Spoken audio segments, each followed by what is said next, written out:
being pre-disappointed, being cynical is safe only in the way that house arrest is safe, right? I mean, sure, you won't get run over by a bus if you stay in your room for the rest of your life. Yeah. But what will you lose? And it turns out that over the long term, people who can't open themselves up, be vulnerable and trusting, yeah, they might be betrayed less often, but they also lose the ability or the opportunity, let's say, to feel real connection with others. You're listening to The Human Upgrade with Dave Asprey. Man, today is going to be such a fun episode because we're going to talk about cynicism.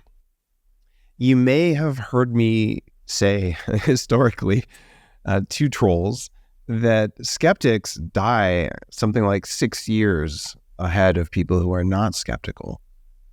And I've done so much work on myself at 40 years of Zen and in caves and monasteries around the world to not have a glass half full or half empty, but to just have a glass with some stuff in it and to not judge it.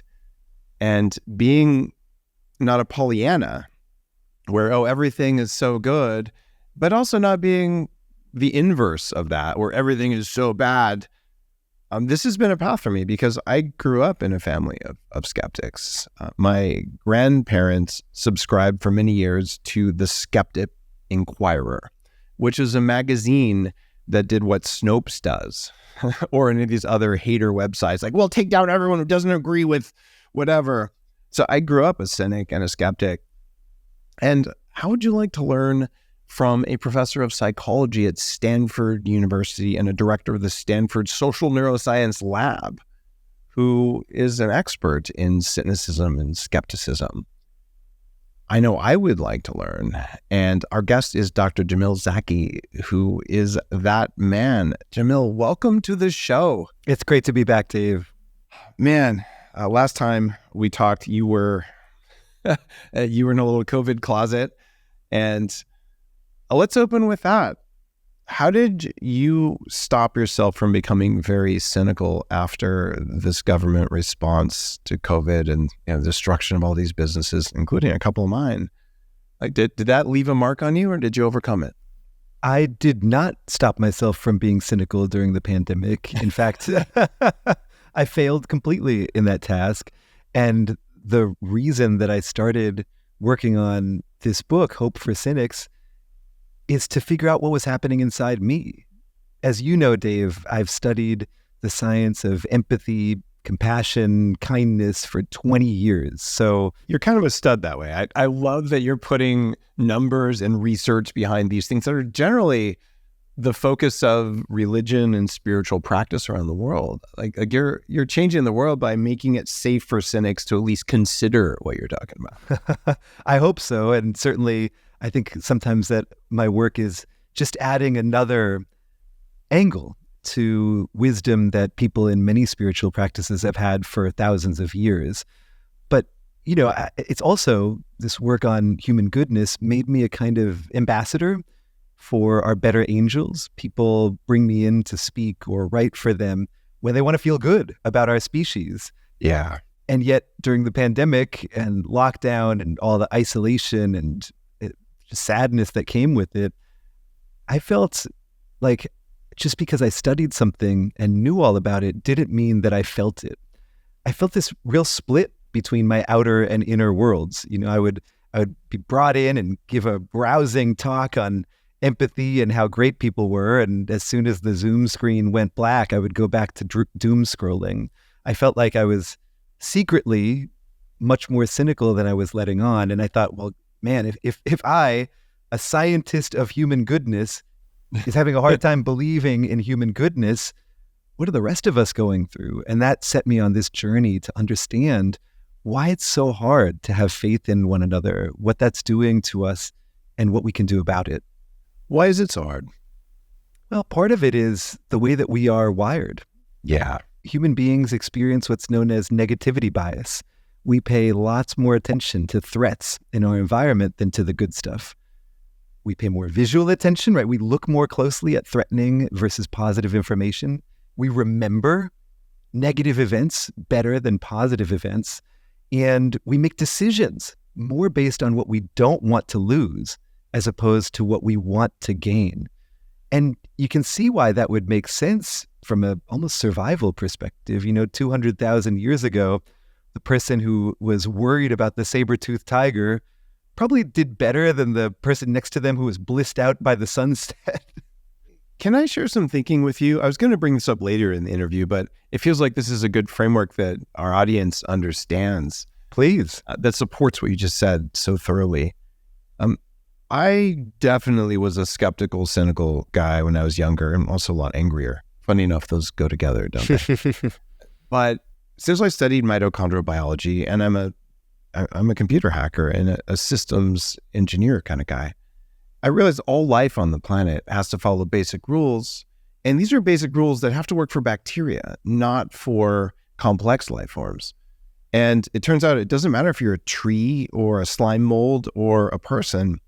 Number one, if it's scary, run away from, kill, or hide. Different life forms like trees will make bark or make toxins or make spikes, right? Or a jellyfish will sting you, or bacteria make toxins or form biofilms. In humans, we form tribes and we make weapons and all, but it's always fear is number one.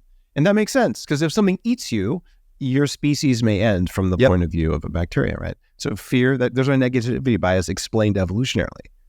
And the second thing that all life has to do is eat everything. That's food. They're all afterwards. So fear and then food. And this is why people eat all the pizza and all the cheesecake at the same time, right? Because the basic building blocks of your body, single cells and subcellular things, they're wired to do that whether or not you're in there.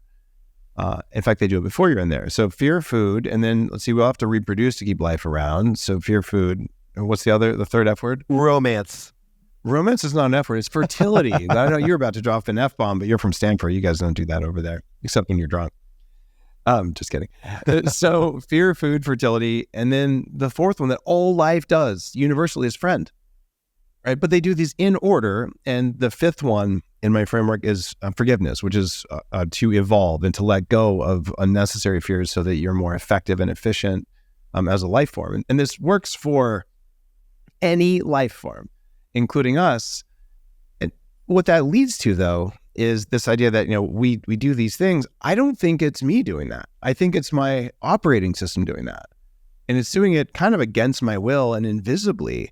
And the more I gain awareness, the more I gain consciousness, the more I can laugh at the way my body responds to the world. And I don't identify that as me. It's like I have a split personality. Like there's an automated system that does all the animal stuff. And then I get to choose whether I believe what it shows me or not. But man, that's been an enormous amount of work. And it's allowed me to drop the cynicism and replace it with discernment. So I can feel something and then decide if that's real. Is that a good framework? Does it support what you're talking about? I'm looking for holes in it. I've so much to say in response to this. First, what you're describing reminds me of the first time that I trekked through the Amazon many years ago in Peru. And I remember going through this little tributary and all of these plants, this dense plant life everywhere, and noticing that their plants grow so quickly that you could actually see them interacting with one another, almost like a stop motion film. And the interaction was incredibly aggressive. You could see plants attacking one another, trying to suffocate one another. Even the vines that seemed harmless, if you looked closer, had tiny syringe-like spikes coming out of them. It was just this battle. And I thought to myself, wow, this is what nature is like if you juice it enough, if you give it enough fuel. But of course, there was also so much fertility. And, whether you want to call it friendship or not, so much collaboration in that environment as well, right down to slime molds all the way up to mammals, right? And so there are these forces in us, these default settings that we all have. I think that what you're describing, though, is how awareness of our default settings can help us overcome them or at least counteract them when we want to. There's something in psychology that we call the naturalistic fallacy. the idea that because something is natural, because it's evolved, that somehow means it's good for us. Right? That's not what nature looks like to me. Exactly. I mean, natural and good are not the same thing all the time. And, we have so many default settings in our brains that we probably don't want to accept. I'm wired to like people who are the same race as me more than people who are a different race than me. Do I just want to accept that instinct? Of course not. We, as an evolved species, as an egalitarian species, reject that. I'm more likely to judge somebody morally as a bad person if I'm hungry than if I've just eaten lunch. Do I want to accept that? Of course not. That's not a rational basis for decision making. It's not a way that I think any of us want to live our lives. And cynicism, this idea that we want to take that fear in, that instinctive fear, and turn it into an entire worldview, is something that a lot of us accept, but hurts us at basically every level that psychologists can measure. What you are describing, this sort of sense that, hey, I'm going to watch my instincts arrive, then use them as one source of information, but not the only source of information, and try to make more integrative, informed decisions. There's two things that I want to say about that. One connects right back to the spiritual traditions you were talking about. This is a practice of careful noticing and of awareness. But two, and I do want to push back, Dave, on something that you said. Please do, yeah. You've been using cynicism and skepticism interchangeably. Explain the difference. I love this. Okay, tell me. Well, because I think what you're actually describing is that maybe members of your family when you were growing up were cynics, meaning that they trusted that negativity bias. They listened to that instinct, actually in a sort of naive way, and plastered it all over everything that they saw. They assumed that people are on the take. They assumed that they couldn't trust anybody. You think of what's the opposite of a cynic, somebody who naively trusts, but cynics naively mistrust. So they're actually, in a way, as gullible as the rubes and marks that they make fun of. Wow. That's gold. By contrast, skeptics don't carry a blanket assumption about everybody or everything. If cynics think like lawyers in the prosecution against humanity, skeptics think like scientists. They say, well, let me gather all the evidence I can and, again, put it together, integrate it into the most informed decision possible at this moment. So skepticism, I would say, is what you've tried to grow into. You've tried to grow out of cynicism and into a more scientific, contemplative, and skeptical approach to the world, which, as we can talk about, is enormously healthier.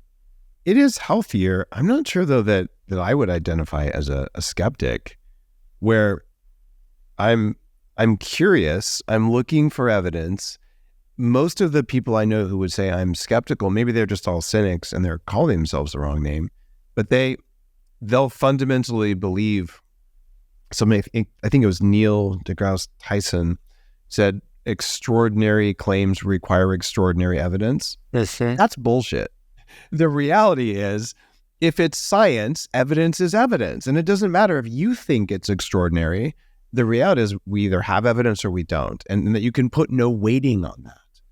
And to me, all of the things that help me lose 100 pounds and get my brain in this amazing place and have a sense of peace, they all came from just looking at evidence, saying, oh, it's possible. Show me a corner case. And I'm not going to discount the corner case. I'm going to go there and investigate it. And if it was fake, then I'm not going to go there anymore. But if it was real, now I know it's possible and I'm going to do it. Is there a word for that? Is that still a skeptic? That's absolutely skepticism. I do think that we have been, I completely agree with you that I believe you that you've probably heard many people describe themselves as skeptics and then be really negative or sort of try to shoot down other ideas. Yeah. Those people are wrong in the name that they're using for themselves. And one of my many missions with this new project is to help us be more precise in our language, because I think it really matters. Since writing this book and writing more and talking more about hope and cynicism, I have all sorts of people who write to me angrily saying, I'm not a cynic, I'm a realist, or I'm a skeptic. And this is what I encountered, Dave, when I started studying empathy as well. People were using this word to mean a dozen different things and talking past each other. I believe that precise language about the human mind allows us to work more precisely with it and to shape our minds to meet our goals. But we have to know what we're looking for. And I do think that being open to evidence, curious, and data-driven are the qualities of a skeptic.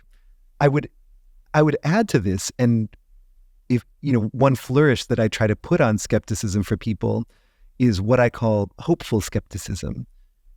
That is not only being open to evidence, but also being aware that we process information asymmetrically. So if you're picking up evidence, right? If you interact with 50 people in a given day, 48 of them are open-minded, kind, generous, and friendly, and 2 of them are assholes. Yep.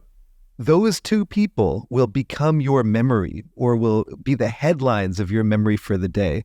That is a biased way of processing information.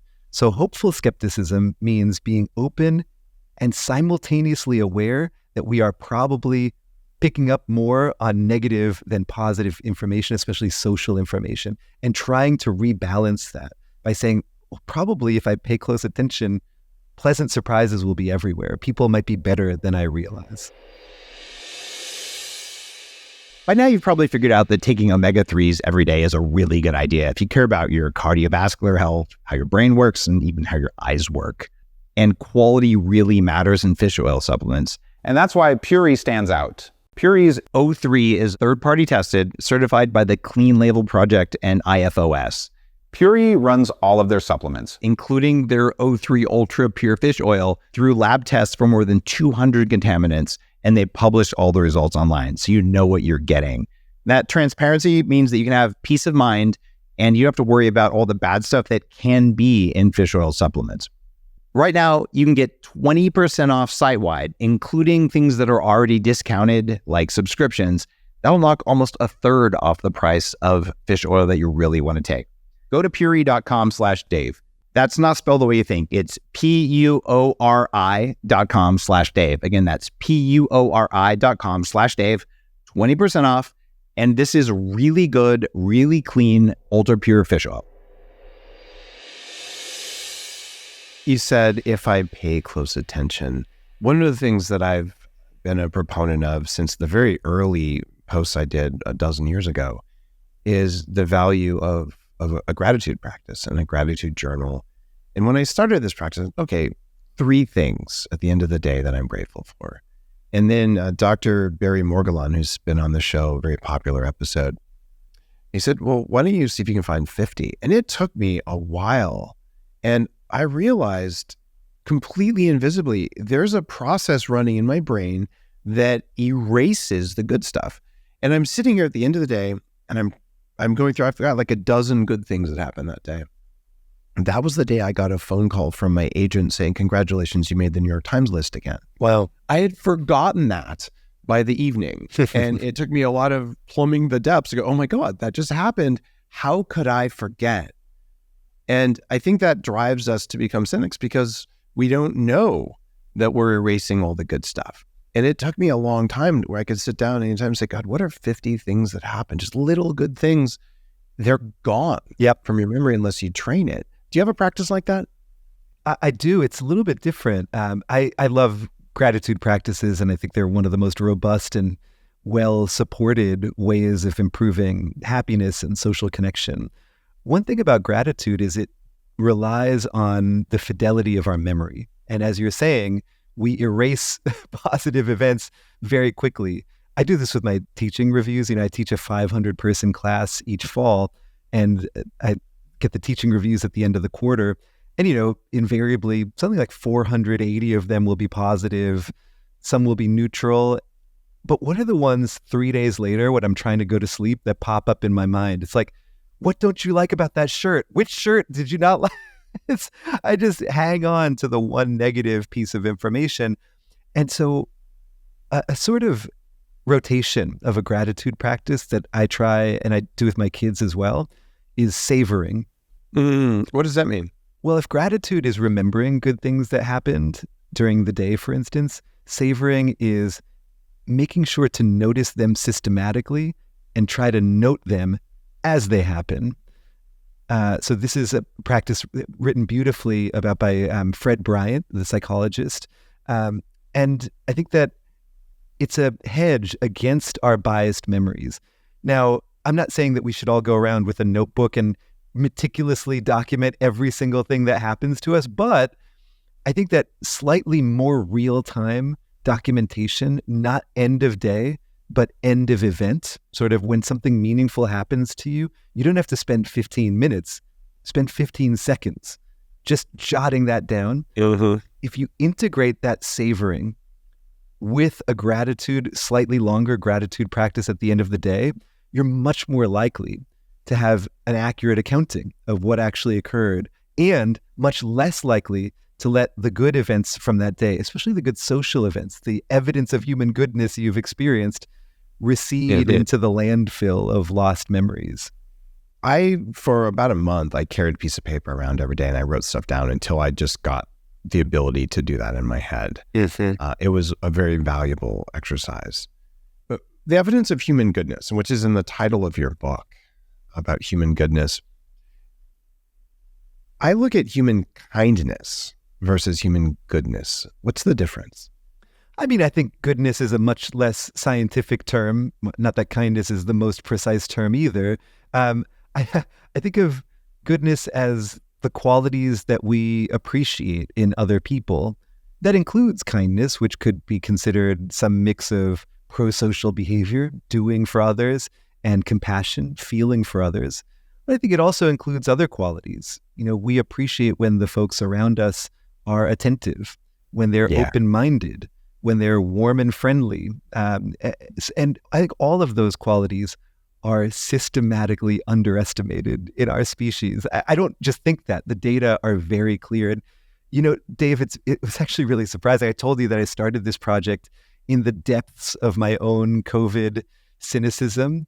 And one might think that the worst thing a person could do in that state is spend 3 years marinating in the data on suspicion, mistrust, and hopelessness and despair.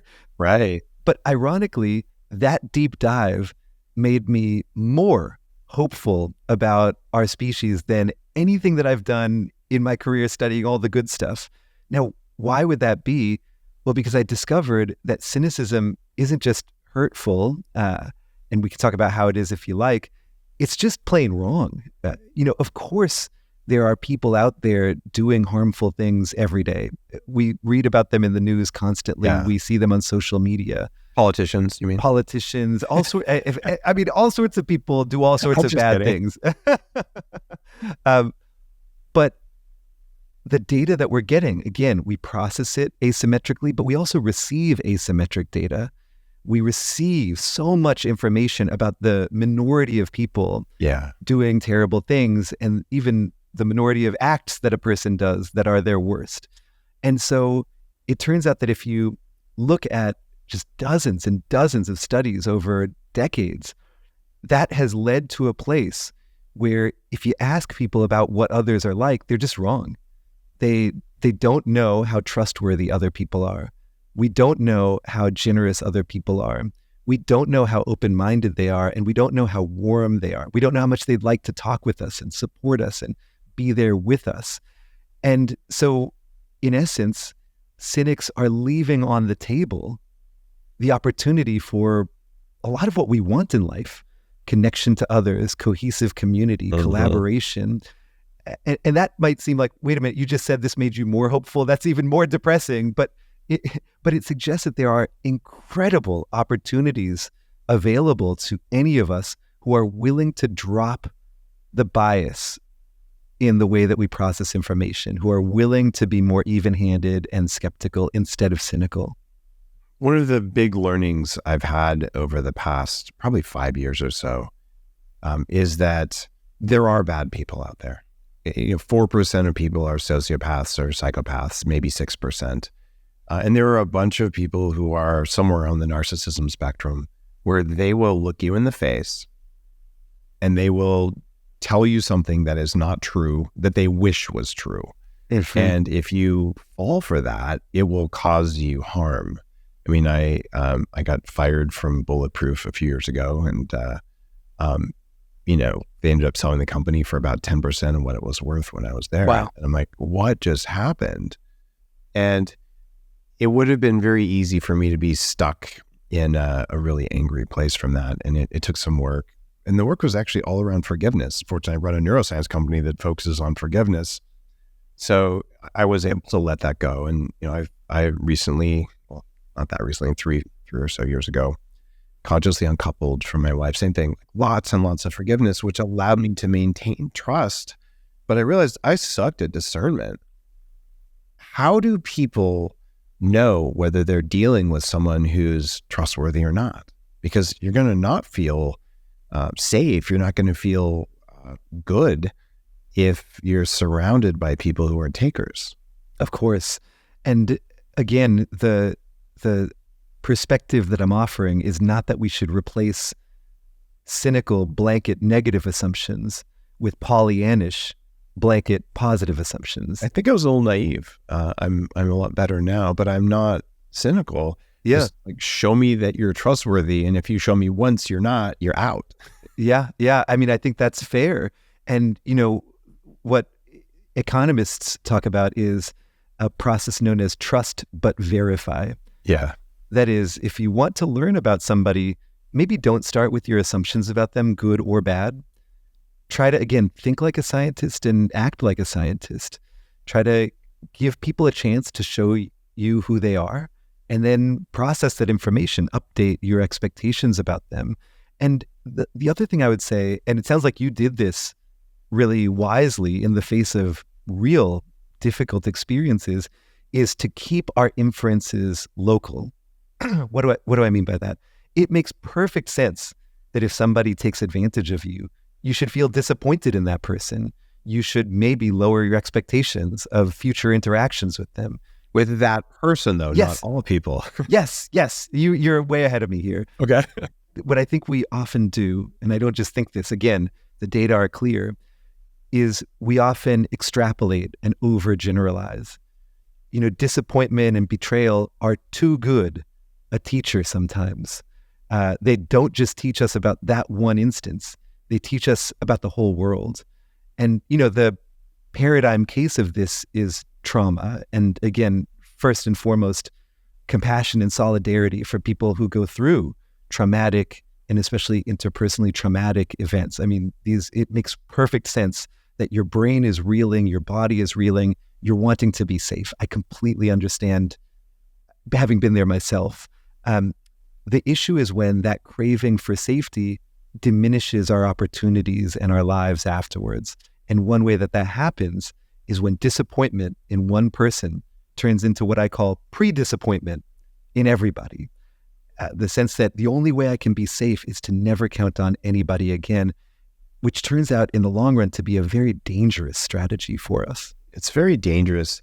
And sometimes it doesn't go to all people. It can be to all people of one sex, or all people of one race, or all people of one social class, or all the other ways that our automated brains just make quick and easy decisions that feel really good, even though they're not real. I spent 3 days last week with my girlfriend, Christina Weber, runs something called the Love Club Immersion. We got about 25 people spending 3 days focusing on healthy relationships. And every single one of them, these are successful people, had relationship trauma in the past that was holding them back, because our operating system will just say, oh, I was hurt by a woman or a man, therefore it's going to happen again from any woman or any man. Yes. But none of this is logical. It feels so real inside the body. How do we get out of our head and into our feelings so we just get beyond that? It's a hard thing to do, but this is what emotion-focused therapy is all about, right? This is a form of therapy, not only, but often used in the context of relationships that focuses on what we could call attachment wounds, right? So oftentimes when people can't trust in an adult relationship, it's actually not because of a betrayal in a previous romantic relationship, but because they didn't feel safe or cared for as children. Yes. I mean, so we're talking about like decades old feelings of insecurity that we are passing on to our new relationships. And in EFT, there's a bunch of things that people try to do. One is to acknowledge and give compassion to the child they were who didn't receive what they needed. It's very hard to move forward without looking back first. And, there's a term reparenting in EFT. Yeah. Done that work. Right? Yeah, me too. Where you try to go back and be present for yourself in a way that people weren't for you earlier in life. And a second is to find moments of safety in your adult relationships. And that's not just with other people, with yourself as well, to become a haven for yourself first, and then slowly to build out more of a sense that you have a haven with others. If you want to extend your life, you've got to take into account your health, your fitness, and how you look. Armra colostrum does all of those things. It's a bioactive whole food, which means it works with your body to perform better. That means it can help your body fight everyday threats, things like junk food or toxins that form in your gut or that you get from the world around you. One of the ways Armra colostrum works is that it helps your stomach be less bloated and it keeps your gut lining strong. It helps your body absorb nutrients better, can help to balance your blood sugar, and to burn fat. And check this out, Armra colostrum can help you grow hair, and it can improve the appearance of your skin. So you look younger, you feel better. Give it a try. Try armra.com/Dave and get 15% off your first order. They've sold out multiple times. I take this almost every single day, and I bring it with me when I travel because you can feel a difference.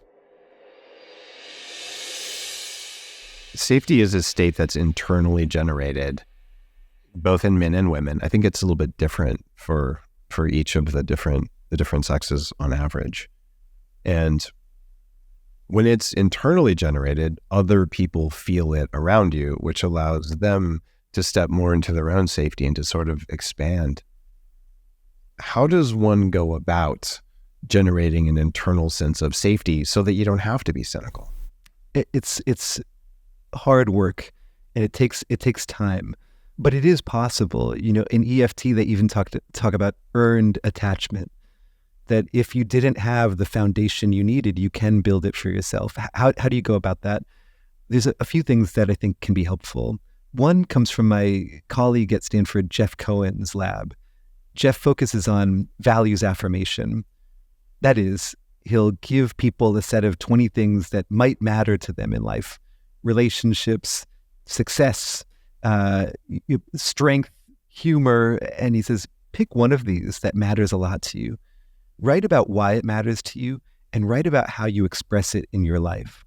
And it turns out that people who do this practice regularly of focusing on what matters to them and how they're living those values, they feel safer, they feel more secure in themselves. They're less fragile when it comes to their opinions, for instance. That's one step. Another is to practice self-compassion. And I'm sure that you have talked a lot about this on the show, but self-compassion is a way of meeting our own suffering and being there for ourselves.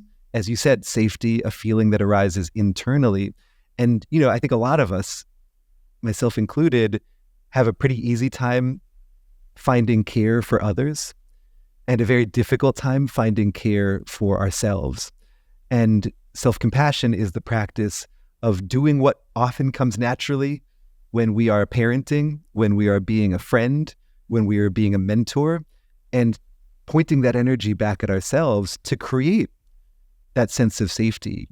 Sometimes nobody else can protect you, but you can protect yourself. And to generate that space and to generate that care along with values affirmation, that's a kind of 1-2 punch, I think, for creating a foundation of safety from which we can then move and build towards relationships with others. Beautifully said. You mentioned EFT. I realize some listeners may not know about that. It's called Emotional Freedom Technique, and it's basically tapping. If you listen to the episode with Nick Ortner, who's a good friend, or Dawson Church, another friend, we talk about that a lot. And this is something that drives me insane. Okay, as a scientific computer science guy, you're telling me that if I like tap like this or I tap like this and I say an affirmation, it's going to do something?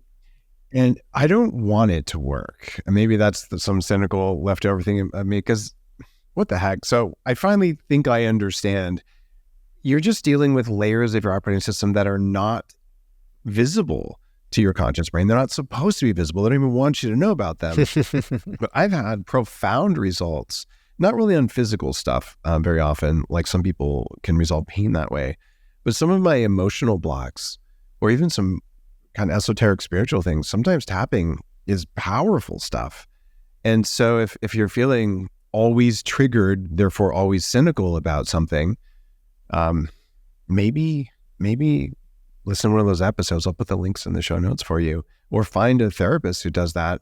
And a lot of the stuff that's been most freeing for me is almost not logical. It's not about what's going on in my brain. It's about what's going on inside my heart, inside my cells. And it's that division where most people think they are the same thing as what's going on in their operating system versus in their conscious mind. Do you think those are separate consciousnesses inside of you, or are they all one?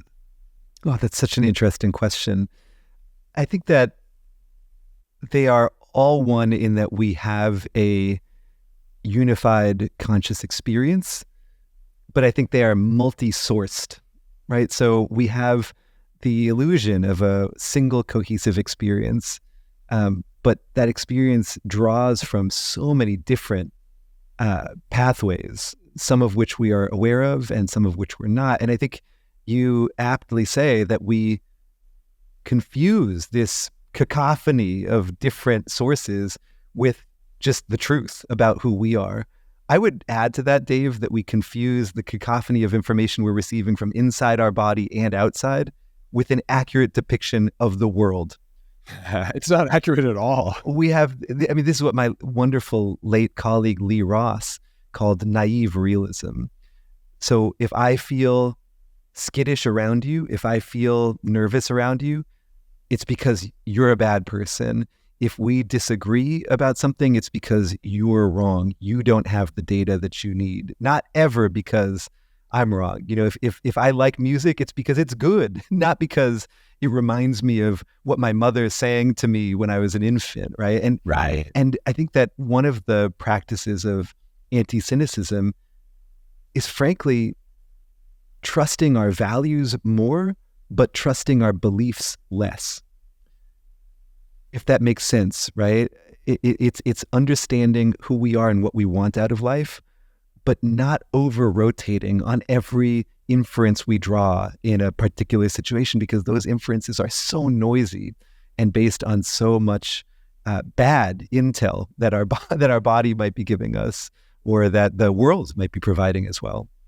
It can feel overwhelming, and I've been with so many friends when they start just realizing this stuff. But I think a lot of cynicism comes from just not feeling safe. Like, what if I'm wrong? Mm-hmm. And having worked with a lot of people at 40 Years of Zen, where we go really deep into childhood stuff, sometimes it's a teacher, they criticize you in class, or a parent who says, well, if you don't know it, you're not worthy of love, and things like that. And then you end up years later as an adult thinking, well, if I'm wrong, instead of, well, I just didn't know something, or I made a mistake, or I'm a bad person. Yes. Right. And this is a really common thing. I had a conversation with one of my teenagers about this, who was being really defensive about something that didn't make any sense. And we got into it, and it was like, oh my gosh, how many adults are stuck with this deep subconscious programming that if I'm wrong, I'm bad. Yeah. Versus if I'm wrong, I'll learn. How do you get over that? I mean, this is the difference between guilt and shame, right? Guilt is, I made a mistake. Shame is, I am a mistake. And again, I mean, I think that the same way that we overjudge others based on single instances of their behavior, right? I mean, somebody cuts me off in traffic, I suddenly feel like I know everything about their soul. Yeah. Right. And we treat ourselves that way as well. We don't have as privileged information about others or about us as we think. And again, this is a place that I think skepticism can be helpful, right? You make a mistake, whether that's to trust somebody that you shouldn't have trusted or to say something you shouldn't have said. And it's easy to feel really unsafe. Like, wait a minute, maybe I'm a bad person. Maybe I'll never experience love. And that draws you into a defensive position that, actually, again, over the long run is quite unsafe. And this is a point that I do want to draw out, because I think, again, with all compassion and understanding, people who have been hurt often shrink, right? They don't want to trust others because they don't want to be hurt again, and they think it's safe. But really, being pre-disappointed, being cynical, is safe only in the way that house arrest is safe, right? I mean, sure, you won't get hit, you won't get run over by a bus if you stay in your room for the rest of your life. Yeah. But what will you lose? And it turns out that over the long term, people who can't open themselves up, be vulnerable and trusting, yeah, they might be betrayed less often, but they also lose the ability or the opportunity, let's say, to feel real connection with others. And that over the long term is devastating to our physical and mental health. Yes, it increases loneliness, depression, anxiety, substance abuse, but it also increases cellular aging, creates more sleep disruption, and eventually leads to heart disease. As you said, there are long prospective studies of thousands of people that find that more cynical folks, people who are less willing to trust others, who think that trust is a sucker's game, actually end up dying younger than non-cynics. Maybe the most famous quote about cynicism comes from the philosopher Thomas Hobbes, who 500 years ago said that we needed strict government because left to our own devices, human lives are nasty, brutish, and short. But ironically, the people who might reflect that best are cynics themselves. Yeah. By deciding that about humanity, we make it more likely that our own lives will be diminished and cut short at the end. If you hate yourself and others, you probably won't like your life. And ultimately, I feel like some of that sits behind cynical perspective. It's a deep lack of trust and lack of love that can become hate. It's interesting you also talked about safety. My new coffee company is called Danger Coffee because who knows what you might do. And it's choosing danger, not dumb danger, but choosing to do something that doesn't feel safe but is worth it. And it might mean asking that girl out. It might mean getting a new job or stepping out on your own or doing something that really felt. And that might not be safe, but it might be worth it. And I'm just deeply opposed to a world that's designed for safety, because then we would never trust anyone because that's safest, except that kills you, according to the evidence in your book. It makes your life suck and then you die early. Yeah, that's right. And, a lot of my lab these days is studying what we call social risk-taking. And risk-taking almost has a bad rap in our culture. It sounds like a bad thing to do, which I think is terrible.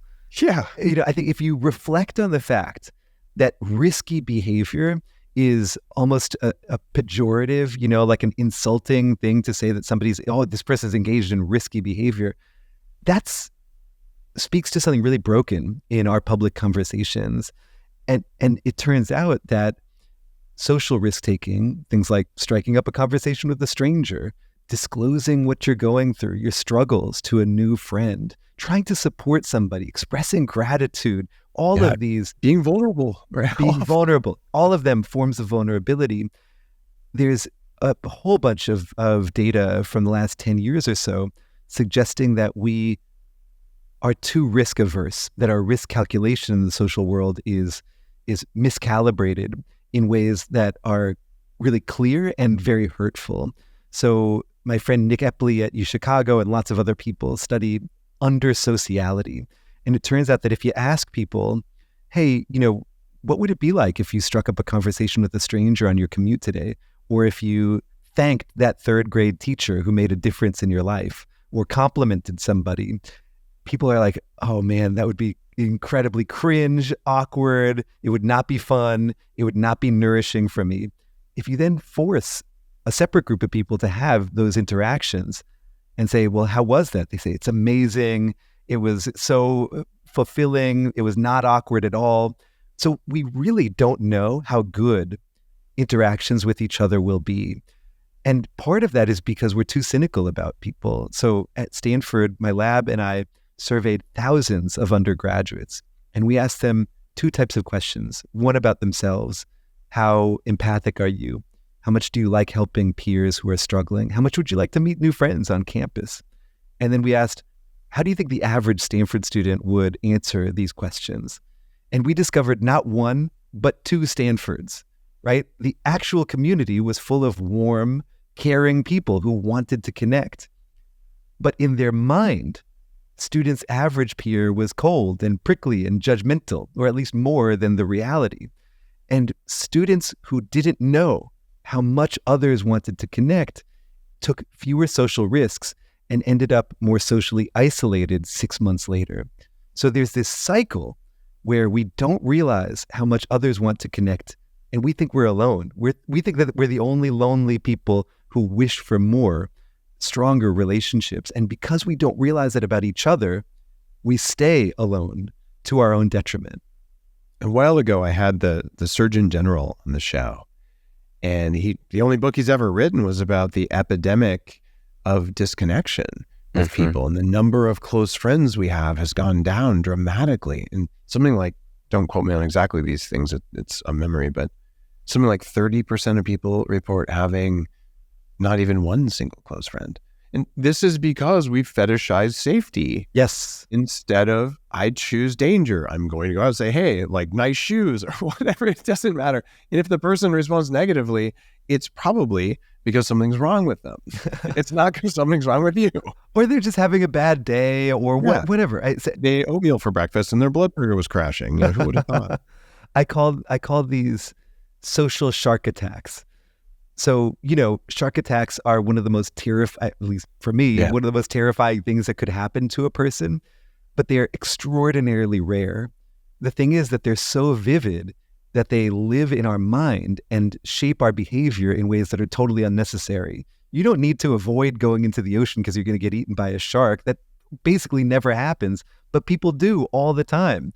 They're fearing something that they don't need to fear and trying to be safe in a way that actually ends up hurting them. And, I think that you see this all over our social lives.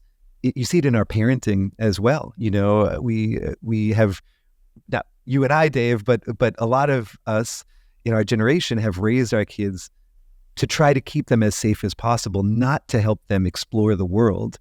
And that has led to a generation that is much less trusting and more anxious than in previous decades.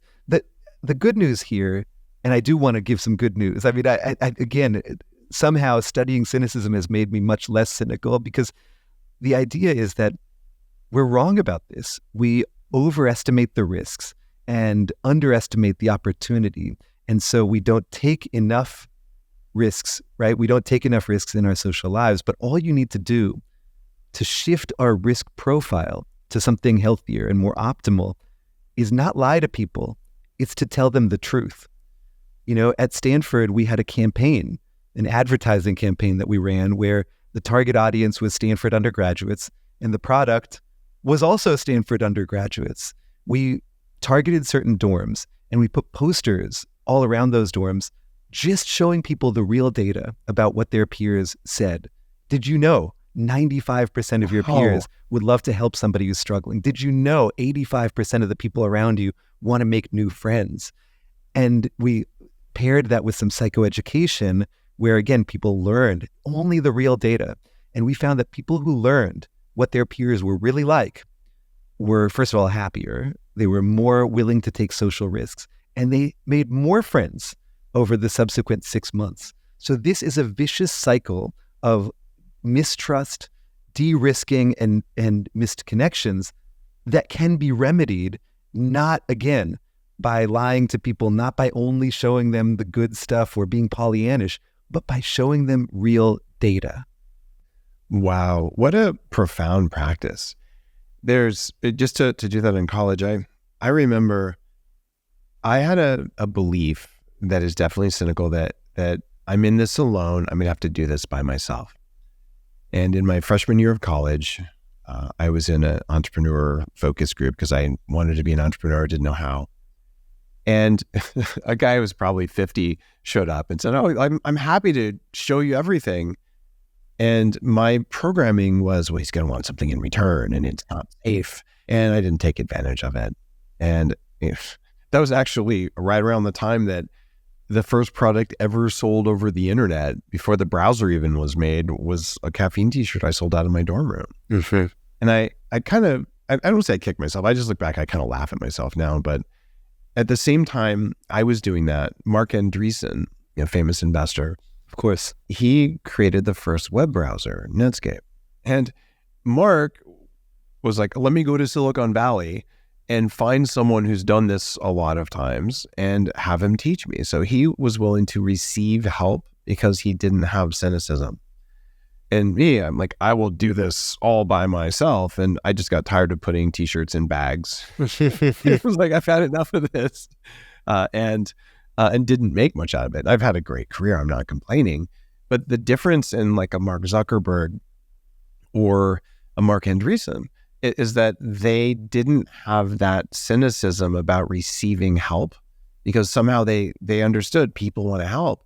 Where I am now, people always want to help, not just me. I help people all the time with their business stuff or their personal stuff. And my businesses are all about helping people. And you realize the inherent human goodness is that final, or that friend F word, is that we genuinely feel good in service to others. It puts us in a flow state. Absolutely. And we forget it all the time. What's the best way to remind ourselves that humans are good and want to help? This is a great question. And I think that we've talked about thinking like scientists. I think a great way to remind ourselves of what people are really like is to act like scientists as well.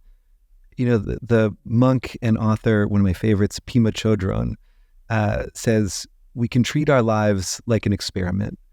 We can interrupt the usual cycle of thought and explore more actively. That's a paraphrase, by the way. She writes so much better, so much more eloquently than I speak. But this is what I try to do.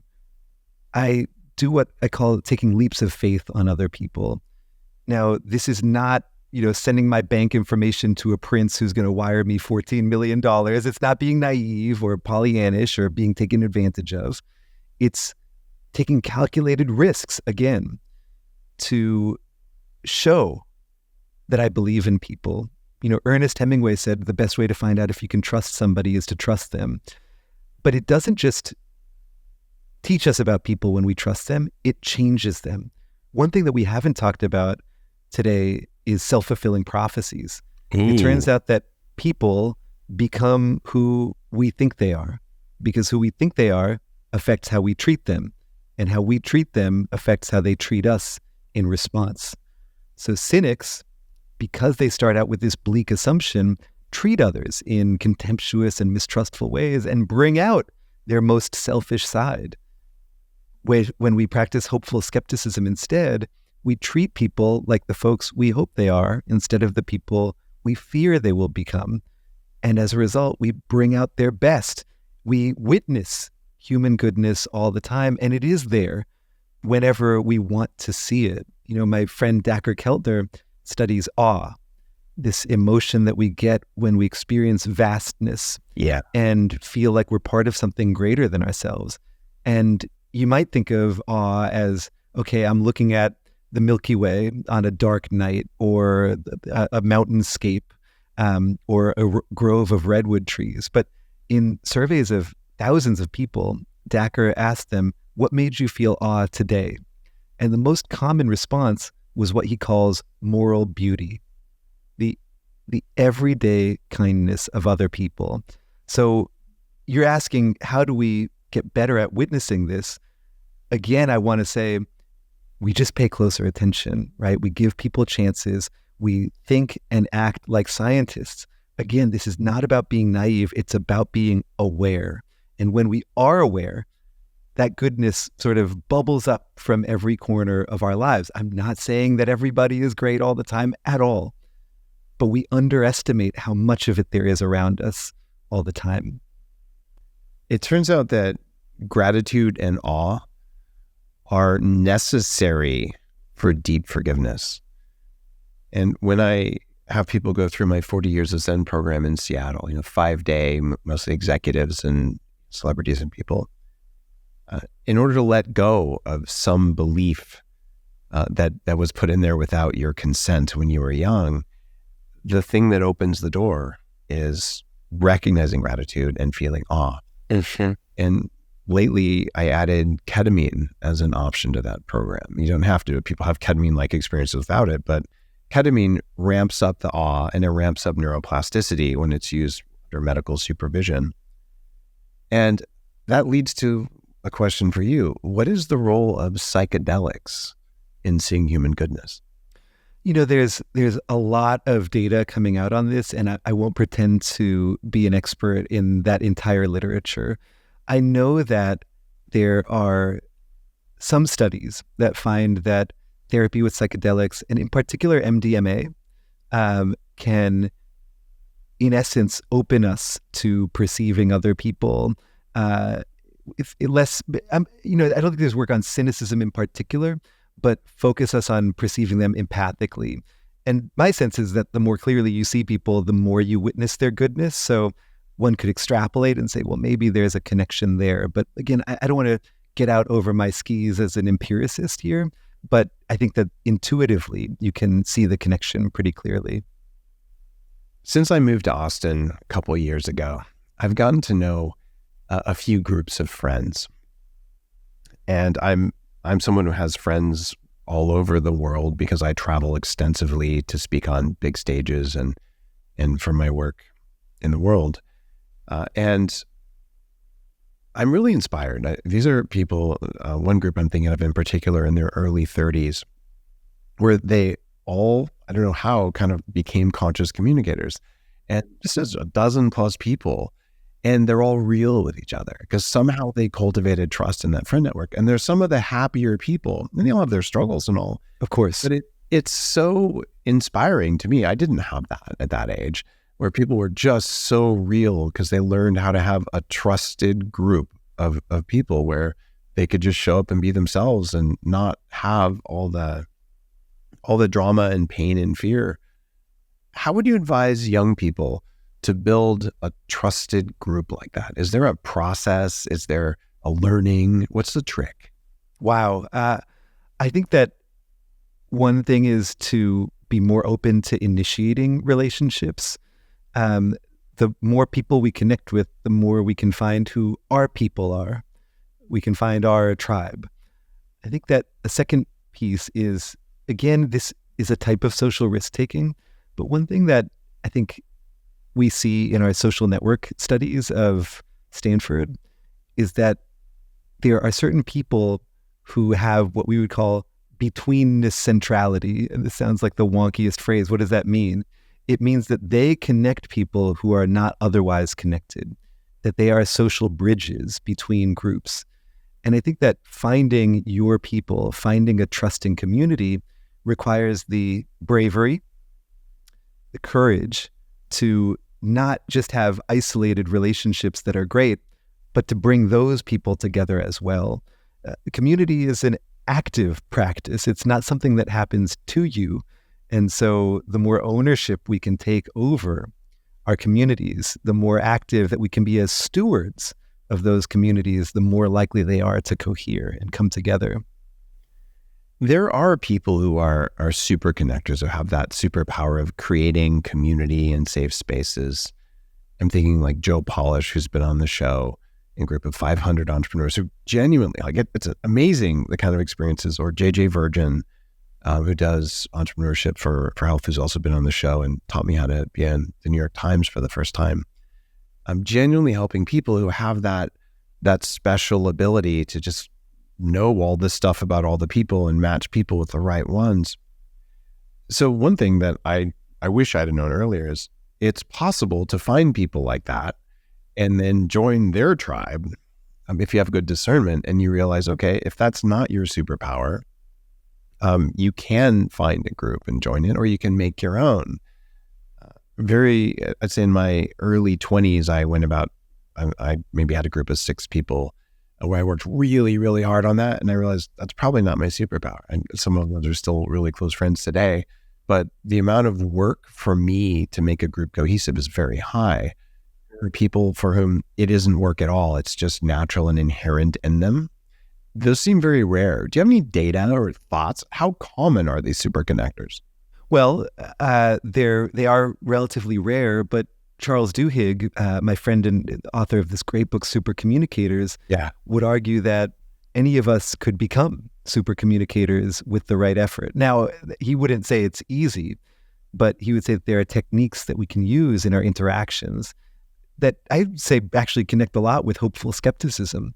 Things like being really curious about others, asking. He finds that super communicators ask 10 times more questions than the average person, that they validate and they try to draw out themes in the comments that multiple people are making during a conversation, trying to actively generate connection and deepen communication in real time. Again, I think this takes work, and maybe it's easier for some people than others as a default. But Charles would argue strenuously that if we want to be better connectors, we can work at that. I know we're running up on the end of the time you have available. Final question for you, Jamil. Your book is Hope for Cynics. And I got to ask you this. If you could feel as good as you do now or better, how long would you want to live? I mean, that's a profound question. You mean I could choose centuries? I could choose to feel as good? Well, we're right at the cusp of this being possible. Yeah. I mean, it's so difficult to answer because the animal inside me says forever. No animal wants to die. Yeah. And so that's a knee-jerk response. I guess my second follow-up question would be, does everybody else get to do it with me? You know, I would not want to live centuries and centuries if it meant watching my children and grandchildren themselves age and die. Well, you don't have a right to force other people to live longer than they want to. Right. But if they had the choice with me. I believe we're building this for our species. Yeah. And some people are going to do it, some people aren't. Wow. Well, it would be a lot longer than the current life expectancy. Let me say that. Yeah. Well, how about you? My number is at least 180 because our current best is 120. We have 100 years to do 50% better. I think I'm being super conservative.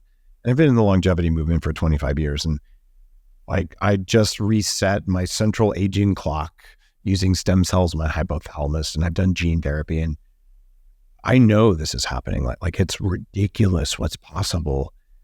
But it raises the question, if you're not cynical and you're aware of the world, my answer, that's my kind of number answer, but my real answer is I'd like to die at a time and by a method of my choosing. So when I'm done. Because I don't think, even though my animal parts would like to live forever, I don't think that would be good for me from a happiness perspective. And there will be a time when there's no more interesting problems and there's nothing else I want to learn. And I'm like, I'm done. But I think it might be centuries, and I'm open to that. I'm also open to like tomorrow going, maybe I'm done, right? Like there's just a sense of freedom in that. That's beautifully put. If you're cynical though, you can't make that choice. And that's why I think your book is so powerful. And guys, I know Jamil has to run. Just hope for cynics. If you're feeling cynical or just distrustful and angry, read the book. There's so much science. Humans are actually good. And yes, there are some people who are bad people, but there are far fewer than it feels. And all you have to do is learn how to spot them, or have people around you who can spot them. And there's a quality of life that you would never believe. And this book will teach you that. So Hope for Cynics. Is there a URL people should go to find the book? Yeah.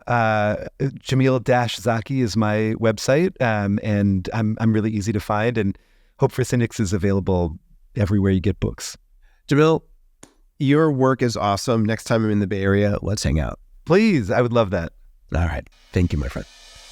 Thanks. You're listening to The Human Upgrade with Dave Asprey.